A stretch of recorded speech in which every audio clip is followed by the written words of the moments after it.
Today we're going to talk about comparing states of matter, but before we do that, let's talk a little bit about why we flipped the classroom again. Well, one of the reasons why is because sometimes in order to explain something well, I can't explain it in less than 10 minutes. But sometimes you don't want to sit there for 15 or 20 minutes and listen to me.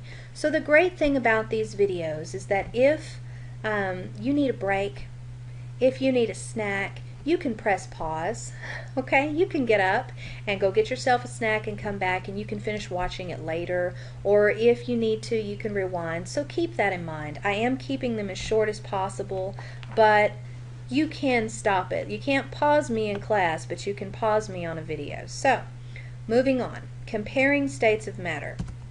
Well, specifically, how are we going to compare them?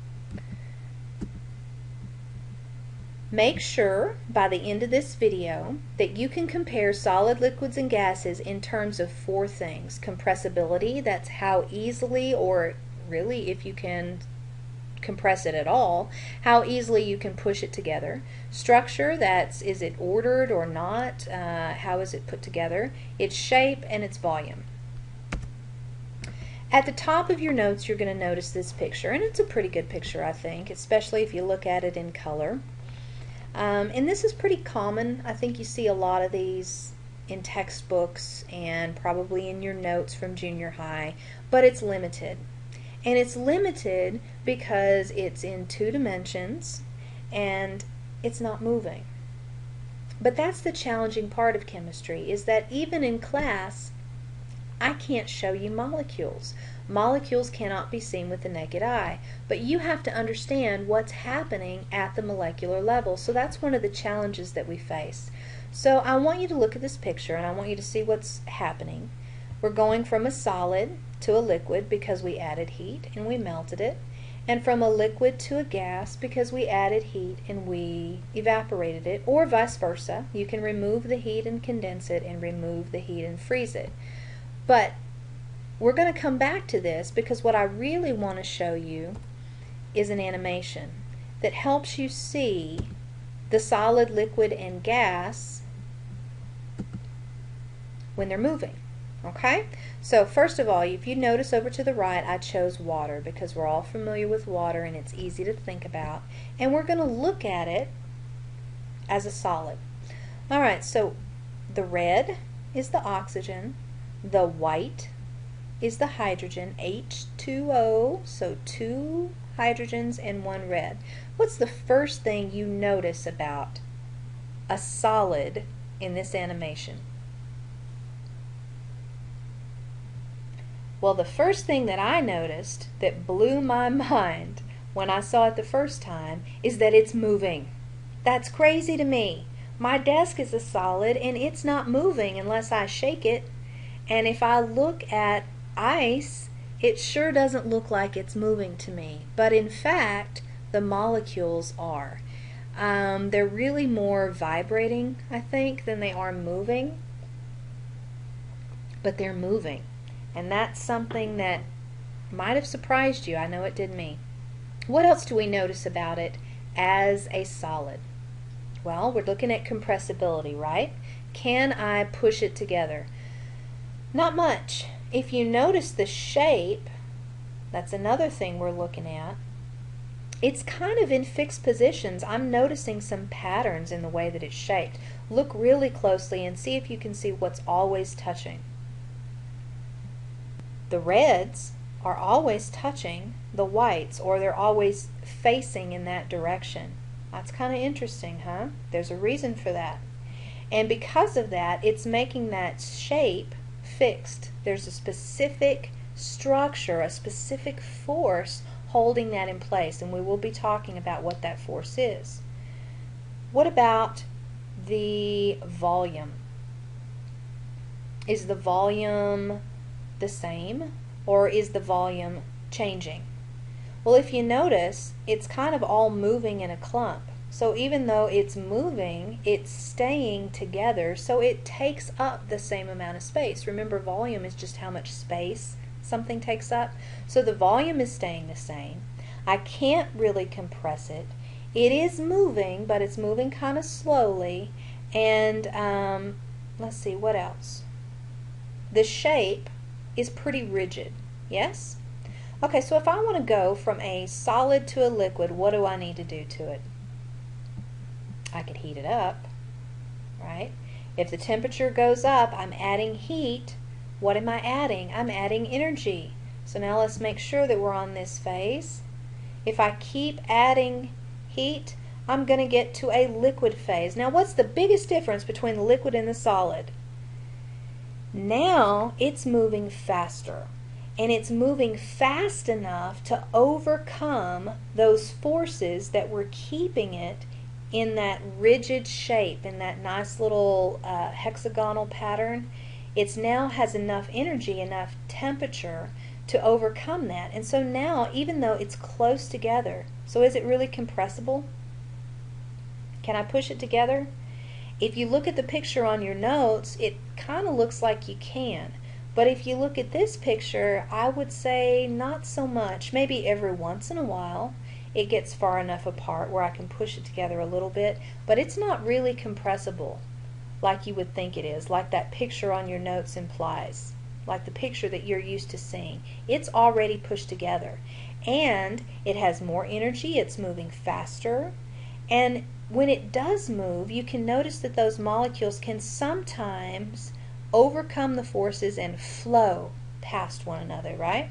What about the volume? Does it have a definite volume? Well, they're all staying pretty close together, right? So they're taking up about the same amount of space. But is the shape changing? It does. If you pour a liquid into a different container, it takes the shape of its container, and you can even see in here that it is taking on different shapes even as it's moving. Okay, so now let's add a little bit more heat to it, more energy, and as it gains energy, it gains enough energy to overcome the forces keeping it close together, and now it's moving all over the place, right?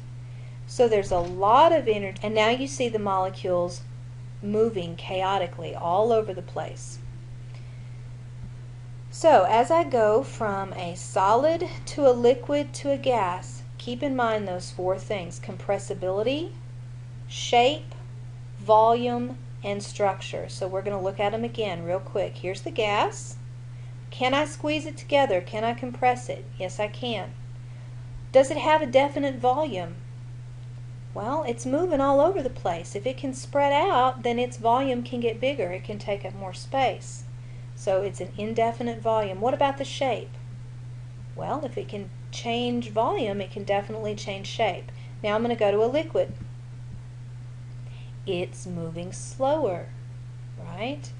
It doesn't have enough energy, enough heat to overcome those forces enough to just fly away, but it can slip and flow past it, right? So what does the volume look like? The volume is the same, but the shape might change. So it's moving, but it's kind of moving all together. Now let's look at the solid. What do you immediately notice?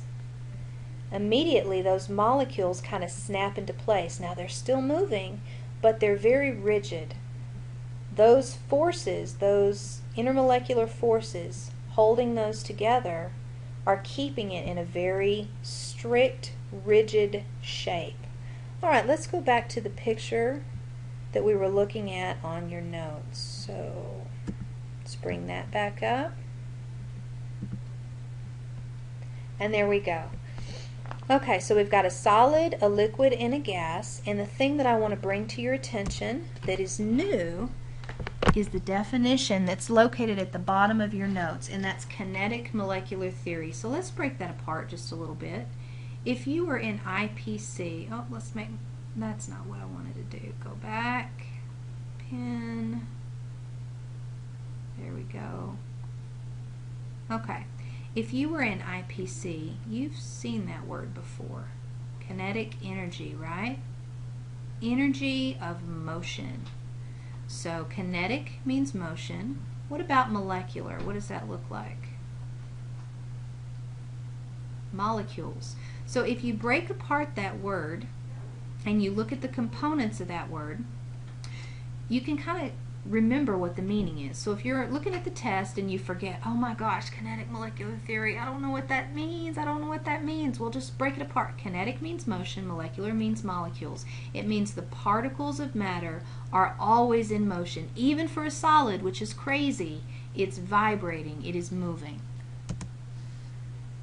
So how do they compare again? 4 categories. Is it compressible or not? What is its structure? What is its shape? And what is its volume? And for good measure, I threw in an extra one because we always want to go above and beyond. This looks different than your notes because do I know how it's going to look like on the test? No, I do not. So you need to be able to see the information in many different formats and understand that it's the same. So I did that on purpose. You should still be able to fill in your notes. It's very cool that we don't talk about in this class very much, and that is a plasma. When you hear the word plasma, what's the first thing you think of? Probably a TV, a plasma TV. But do you really know what it is? It's actually a gas. It's an ionized gas, and we'll talk about ionization in depth later on. But basically, it's very, very high energy. So picture the gas that we just saw and how fast it was moving, and keep going. So very high energy, very high temperature. In fact, it's now moving so fast, it's got so much energy that not only are the molecules moving, but the electrons inside the molecules are breaking off. There's so much energy that they can't even keep the electrons still anymore. So that's what a plasma is, and it's really, really cool. Another example of that would be stars, lightning, and this cool little thing that you see in the picture. Alright, so we don't talk about it a lot, but you can Google it if you want to know more about it. Now you try. A few questions. Keep in mind, I'm going to read these to you, but if you don't like me reading to you, what can you do? You can mute it. Alright. 2 basic properties of the gas phase are A, a definite shape and volume, B, a definite shape but not a definite volume, C, no definite shape but a definite volume, or D, no definite shape or volume. So think about a gas. The answer is D, no definite shape and no definite volume, because the gases, remember, are chaotic and they just do whatever they want. As ice cream melts its molecules. So what state is ice cream? It's a solid. When it melts, what will it become? A liquid. So think about a solid becoming a liquid. Does it A, absorb heat energy and move further apart, B, absorb heat energy and move closer together, C, release heat energy and move further apart, or D, release heat energy and move closer together? Which two can you eliminate right off the bat? As I'm going from a solid to a liquid, am I releasing heat or am I absorbing heat? I'm melting, right? So probably I'm absorbing. And as I absorb the heat, what happens? I absorb that energy and I can overcome those forces holding it together. I can overcome those IMFs and move further apart. If you need to, please ask in class to use the smartboard and to play with that animation yourself. Ask questions in class if you didn't understand anything that I talked about in this lecture, and I will see you tomorrow.